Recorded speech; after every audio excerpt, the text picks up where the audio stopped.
Question number 1, 600 metre की दौड़ में ए ने बी को 5 सेकंड की बढ़त दी और फिर भी 20 सेकंड से दौड़ जीत ली। यदि ए की चाल और बी की चाल का अनुपात 2:1 है तो बी की चाल ज्ञात कीजिए। देखो ए और बी दो बंदे हैं, ए और बी दो बंदे हैं, इनकी चाल का अनुपात अर्थात स्पीड का जो अनुपात है वो 2:1 दे रखा। स्पीड का जो अनुपात है वो 2:1 दे रखा। जो टाइम है, टाइम जस्ट इसका रिवर्स हो जाएगा उल्टा, 1:2। क्यों? क्योंकि डिस्टेंस जो है सेम है। अब क्वेश्चन में क्या बोल रहा, ए ने बी को 5 सेकंड की बढ़त दी फिर भी 20 सेकंड से दौड़ जीत ली। तो दौड़ कौन जीतता? ए। बी कितनी सेकंड से हारा? 20 सेकंड से हारा 25 सेकंड से। बी कितनी सेकंड से हारा? 25 सेकंड से। क्वेश्चन के अकॉर्डिंग बी कितनी सेकंड से हारा? 2 × 1 सेकंड से। तो एक की वैल्यू कितनी आ गई? 25। एक की वैल्यू कितनी आ गई? 25। तो बी ने कितना टाइम लिया? बी ने टाइम लिया 2 यूनिट। बी ने कितना टाइम लिया? 2 यूनिट। तो 2 × 25 अर्थात 50 सेकंड। बी ने टाइम लिया 50 सेकंड। अगर बी ने 50 सेकंड का टाइम लिया तो बी की चाल बताओ कितनी आ जाएगी? बी की चाल आ जाएगी, चाल बराबर दूरी बटा समय। दूरी है 600 मीटर और समय कितना लिया? 50 सेकंड। तो 0 से 0 काट दो। 60 को जब 5 से डिवाइड करेगी कितना आ जाएगा? 12। तो 12 मीटर प्रति सेकंड इस क्वेश्चन का आंसर हो जाएगा। ये बी की चाल आ जाएगी। Question number 2, A B C एक के बाद एक के इस क्रम में कार्य करते हैं, उनमें से प्रत्येक अलग अलग किसी कार्यक्रम से 10, 16, 12 दिन में पूरा कर सकते हैं। A B C A B C A B C A से 3 चक्रों में कार्य करने के बाद ए और सी कार्य छोड़ देते हैं। बी अकेले से इस कार्य को कितने दिन में पूरा करेगा? सबसे पहले इनका एलसीएम निकाल लो। एलसीएम यानी कि टोटल वर्क, तीनों का एलसीएम आ जाएगा 240। कितना आएगा? 240। तीनों का एलसीएम आ जाएगा 240।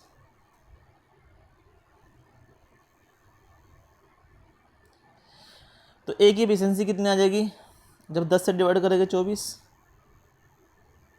बी की एफिशिएंसी कितनी आ जाएगी जब 16 से डिवाइड करेंगे? 16 × 16 16 × 5 80। और सी की एफिशिएंसी कितनी आ जाएगी जब 12 से डिवाइड करेंगे? 12 दूनी 24। ये तीनों की एफिशिएंसी आ गई भाई। ए की एफिशिएंसी 24, बी की एफिशिएंसी 15 और सी की एफिशिएंसी 12। यहाँ तक किसी बच्चे को कोई दिक्कत? क्वेश्चन में बोला है ए बी सी और ए बी सी 3 चक्र में कार्य कर रहे हैं। देखो एक चक्र में कितना कार्य कर रहा है? एक चक्र में कार्य कर रहा है 24, 15 और 20।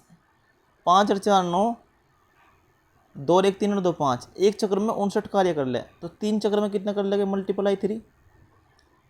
ये 3 चक्र का कार्य होगा अर्थात 3 दिन में कितना कार्य कर लगे?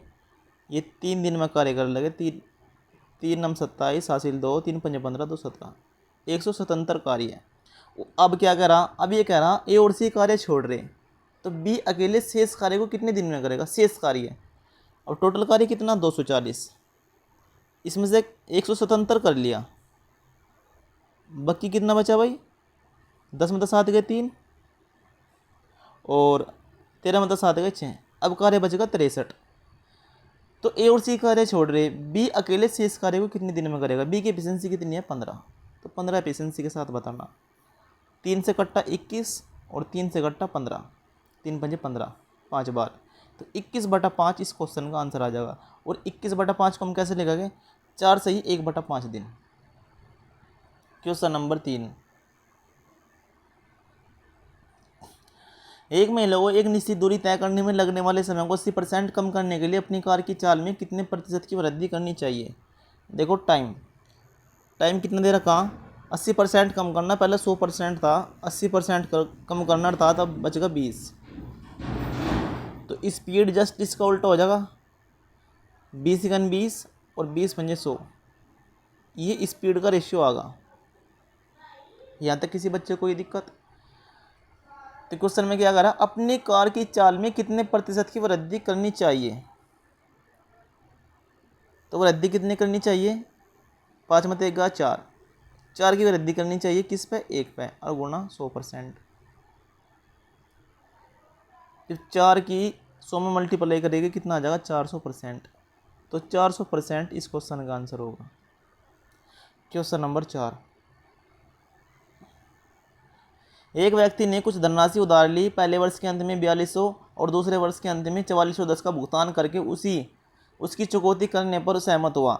यदि चक्रवृद्धि ब्याज की दर 5% प्रति वर्ष थी तो उधार ली गई राशि ज्ञात कीजिए। देखो हमें अलग अलग राशि निकालनी पड़ेगी, फिर उसको ऐड करना पड़ेगा। 4200 रुपये ये पहले वर्ष की बात चल रही है, 4200 रुपये पहले वर्ष की बात चल रही है। 5% की फ्रैक्शन वैल्यू कितनी होती है? जो 5% है इसकी फ्रैक्शन वैल्यू होती है 1/20।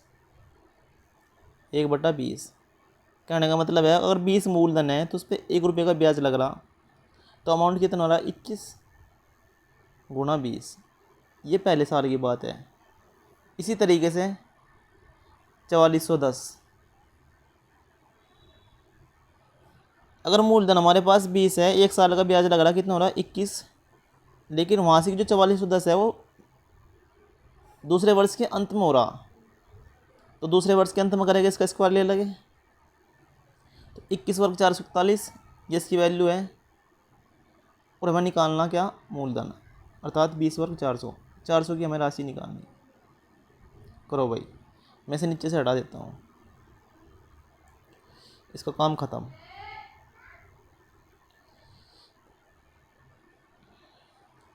बीच में प्लस का चिन्ह, दोनों राशि को जोड़नी।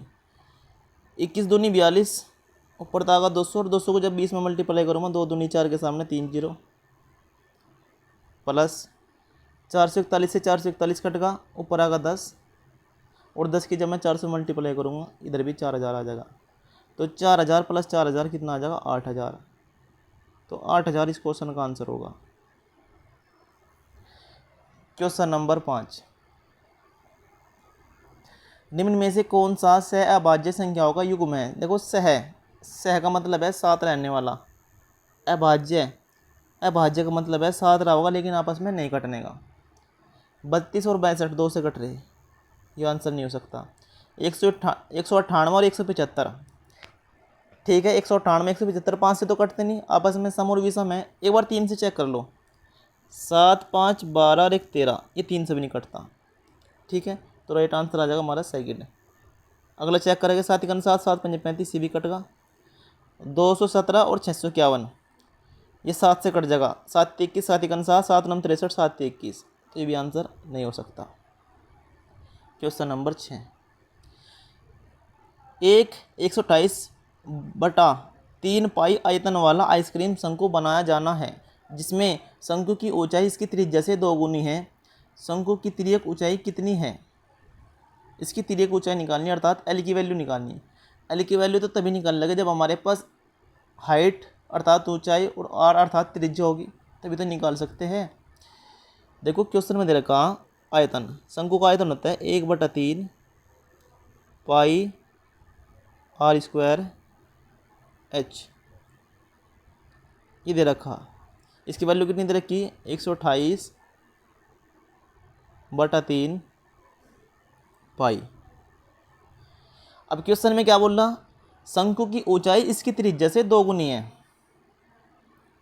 शंकु की जो ऊंचाई है इसकी त्रिज्या से 2 गुनी है, तो h बराबर 2r दे रखा, h बराबर 2r। शंकु की जो ऊंचाई है इसकी त्रिज्या से क्या है? 2 गुनी है।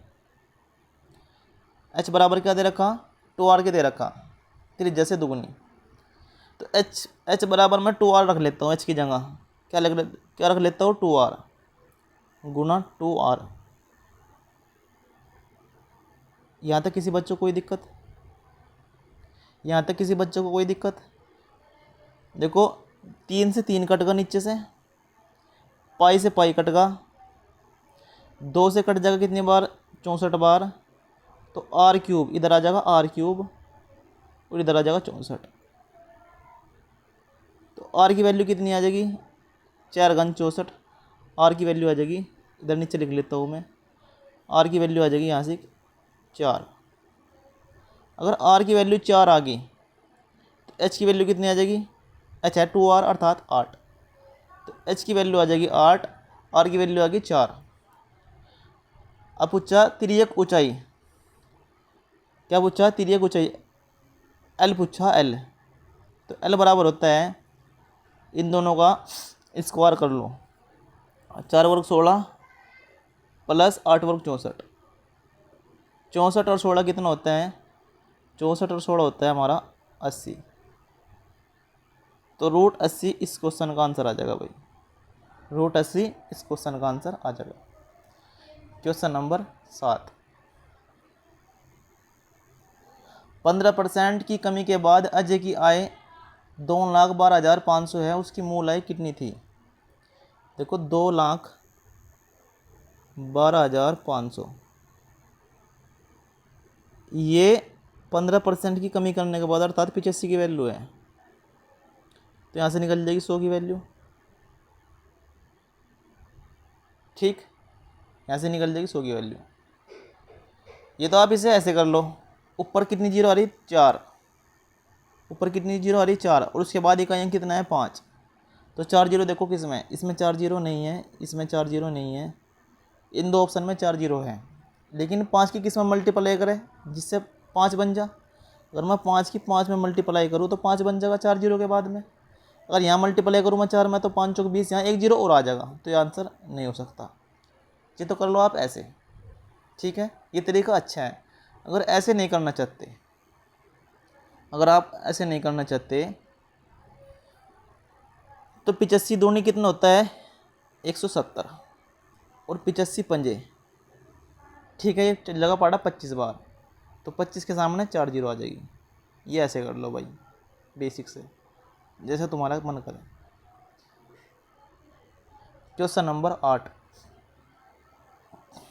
दो संख्याओं के एलसीएम और एचसीएफ का गुणनफल 48 है, दोनों संख्याओं का अंतर 13 है, संख्या ज्ञात कीजिए। देखो गुणनफल है 48, गुणनफल क्या है 48, ठीक है।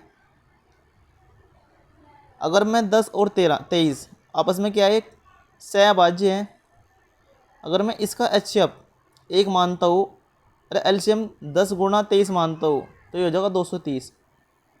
क्या हो जाएगा 230, तो 230 इसका एलसीएम कहीं से कहीं तक नहीं हो सकता। 9 दूनी 18, 9 दूनी 18 और 1 19, बस 198, इसका एलसीएम कहीं से कहीं नहीं हो सकता। 19 छीका 114, इसका एलसीएम कहीं से कहीं नहीं हो सकता। 16 3 48, इसका एलसीएम हो सकता है, तो राइट आंसर आ जाएगा 4। क्वेश्चन नंबर 9, माना x बराबर 5 y बराबर 8 है, तो निम्नलिखित संख्याओं को आरोही क्रम में व्यवस्थित कीजिए। आरोही क्रम का मतलब बढ़ता क्रम। तो सबसे पहले मैं इसके अंदर इनके मान रखता हूँ, यहाँ से एक भिन्न निकल का होगी, रखो भाई। x + 5, x का मान कितना है, 5, 5 और 1 6, ऊपर तो आगा 6 बटे y - 1, y का मान कितना है, 8, 8 में 1 गा कितना आगा 7, एक संख्या तो आ गई 6/7, कोमा। अगर मैं यहाँ रखता हूँ x का मान 2 पंजे 10, एक संख्या आ गई 10 बटे, यहाँ रखता हूँ मैं 8 का मान, 8 दूनी 16, 16 में 3 गए 13,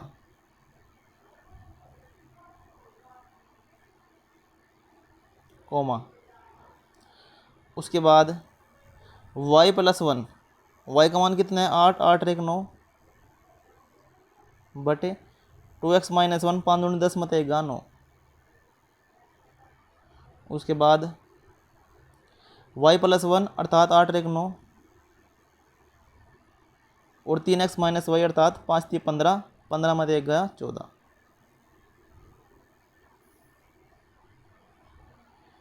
सॉरी 5 3 15, 15 में 8 गया 7, यह जाएगा 7। तो हमें निकालना आरोही क्रम अर्थात बढ़ता क्रम। तो सबसे बड़ी संख्या कौन सी आ जाएगी, सबसे बड़ी संख्या आ जाएगी 9/7, अर्थात y + 1 3x - y। ये आंसर हो सकता है, ये आंसर नहीं हो सकता, ये आंसर हो सकता है, और ये आंसर हो सकता है। उसके बाद सबसे छोटी संख्या पकड़ लो, सबसे छोटी संख्या कौन सी है। अगर मैं 6 को 7 से डिवाइड करूँ, अर्थात 60 को 7 से डिवाइड करूँ, 7 × 8 = 56, 7 × 21, 7 × 4 = 28, और 13 × 8 = 104, ठीक है। तो सबसे छोटी संख्या आ जाएगी 10/13। तो 10/13 को क्या लिखा गया हम, 2x बटे 2y - 3, यह सबसे छोटी संख्या। क्या आंसर हो सकता है 2x, ये भी आंसर हो सकता है, ये आंसर तो हो ही नहीं सकता, ये भी आंसर हो सकता है, ये आंसर नहीं हो सकता। अब मैं दो ऑप्शन में फंस गया भाई, अब मैं दो ऑप्शन में फंस गया। इससे बड़ी कौन सी आ जाएगी, इससे बड़ी आ जाएगी 6/7, पहले स्थान पे ये 6/7, उसके बाद x+1 y-1, x+1 y-1, ठीक है। तो किस में है वो, इसमें है, किस में है, इसके अंदर है। तो राइट आंसर आ जाएगा थर्ड। क्वेश्चन नंबर 10, एक दुकानदार एक वस्तु पर क्रय मूल्य से 35% अधिक मूल्य अंकित करता है और अंकित मूल्य पर 20% की छूट देता है, उसका लाभ प्रतिशत ज्ञात कीजिए। लाभ निकालना में लाभ प्रतिशत, तो हम क्या करेंगे, इसका सक्सेसिव लेंगे। 35 छूट कितने की, 20 की, -20 गुना 35/100, डायरेक्ट लाभ परसेंट निकल जाएगा। अगर एक बार अंकित मूल्य अधिक अंकित कर रहा है उसके बाद छूट दे रहा, तब लगेगा फार्मूला। 35 में तो 20 के कितने आएगा, 15, माइनस 0 से 0 कट गई, 2 पंजे 10 और 5 सत्ते 35, यहाँ का 7, और 15 में तो 7 का क्या आएगा, 8। तो 8% इस क्वेश्चन का आंसर आ जाएगा। क्वेश्चन नंबर 11, एक शंकु की तिर्यक ऊंचाई 5 सेंटीमीटर, व्यास 8 सेंटीमीटर है, शंकु का आयतन ज्ञात कीजिए। देखो शंकु का आयतन होता है 1/3, पाई का मान 22/7, r² h, r का मान कितना है 4, व्यास अगर 8 है तो त्रिज्या कितनी आ जाएगी 4, 4 गुना 4, h कितना दे रखा, h हमें मालूम नहीं, तिर्यक ऊंचाई दे रखी है 5, तो 5 4 3, इनका ट्रिपलेट आ जाएगा 3, तो h की वैल्यू आ जाएगी 3। करो भाई, 3 से 3 कट का, 4 चौक 16, 16 दूनी 32, हासिल 3, 16 दूनी 32, 32 3 35, 352/7, और 7 पंजे 35, 1 0 लगाई, उतार लिया पॉइंट, 7 दूनी 14, तो 50.2 इस क्वेश्चन का आंसर आ जाएगा। क्वेश्चन नंबर 12, एक कक्षा में 50 छात्र है, 20 छात्रों के औसत अंक 70 है और शेष 30 छात्रों के औसत अंक 80 है, पूरी कक्षा के औसत अंक ज्ञात करें। देखो मैं इसका रेशियो ले लेता हूँ, 20 और 30, इनका अनुपात आएगा 2:3, 2:3। 20 छात्रों के औसत अंक कितने दे रखे, 70, और 30 के कितने दे रखे, 80, ठीक। हमें निकालना एवरेज, तो 2 सत्ते 14 और 3 अटे 24, डेविएशन से कर लो। 24 और 14 कितने हो भाई, कितने हो, ये हो गए 38, 8 3 24, 7 दूनी 14, ये हो गए 38, अर्थात 380। और डिवाइड किससे करना, 2 और 3 5, 5 से डिवाइड करना, तो 5 सत्ते 35 और 5 चंग 30, तो 36 क्वेश्चन का आंसर आ जाएगा। क्वेश्चन नंबर 13, 1500 की राशि पर 3 वर्ष के लिए 5% वार्षिक दर से साधारण ब्याज कितना है। देखो मूलधन दे रखा 1500, टाइम दे रखा 3 साल, और 5% के हिसाब से बताना, 5/100, 2 0 से 2 0 कट गई, 15 3 45, 45 पंजे 225, तो 225 इस क्वेश्चन का आंसर आ जाएगा। क्वेश्चन नंबर 14, यदि एक बक्सा 350 की हानि पर 450 में बेचा गया तो परसेंटेज हानि ज्ञात कीजिए। देखो हानि कितनी है, 350, हानि कितनी है 350, और क्रय मूल्य हमें मालूम नहीं। अगर हमने किसी चीज़ को 450 में बेच रखी है, 350 की हानि हो रही, तो खरीद कितने की रखी है, इसमें जोड़ दो, 0 की 0, 5 5 10 की 0, हासिल 1, 40 3 49 और 1 50, तो हमने 5000 की खरीद रखी गुणा 100%, तो यहाँ से हानि परसेंट निकल जाएगा भाई। 2 0 से 2 0 काट दी, 1 0 से 1 0 काट दी, 35/7, इसका मतलब होता है 7%, 5 से 35, सीधी सी बात है 7%। क्वेश्चन नंबर 15, 51 और 78 के बीच सभी अभाज्य संख्याओं के गुणनफल का इकाई अंक ज्ञात कीजिए। देखो 51 से बाद में होगा 53, 53 एक अभाज्य संख्या है।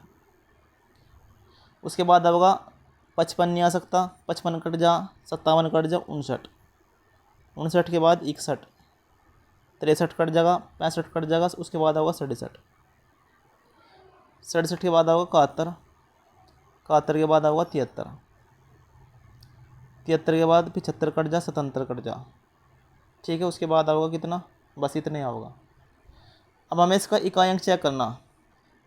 3 एकन 3, 3 आगा, 3 सते 21, 1 आगा, 1 एकन 1, 1 आगा, 1 निम्मा 9, 9 आगा, 9 3 27 आगा 7, तो इकाई अंक आगा 7। Thank you.